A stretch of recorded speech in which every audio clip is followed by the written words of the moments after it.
Dostlar, salam aleykum. Deməli, Sumqayıt filialındayam. Xəncərlərin keyfiyyətinə baxacağım. Deməli, bugün bir nəfər məndən satış üçün, restoran üçün, özü üçün, yəni xəncər istədi. Topdan qiymətə. Dedim 80 qəpiyə verərəm. Və buradan səslənirəm dostlar. Kim öz restoranı üçün bizim xəncərdən götürmək istəyirsə, 80 qəpiyə topdan sizə sata bilərəm. Bunu da götür, o 40-45 qəpiyə aldığın xəncərlər var başqa yerlərdən. Onu da götür. Onun da satışına bax, bunun da satışına bax. Görək hansını sənin müştərin seçəcək. Ondan sonra deyərsən, mənim xəncərim bahadır yoxsa yox. Bismillah. Yox, bunu belə yeməyəcəm inşallah. Bunu belə yiyəcəm bu dəfə. Qoy için suyu da alsın. Mən sizə için göstərə bilim də bunu.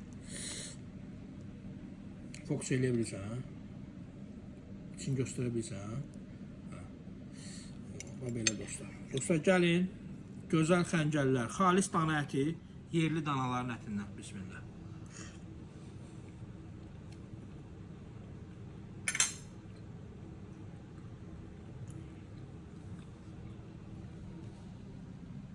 Gəlin dadına baxın, fərqini hiss edin.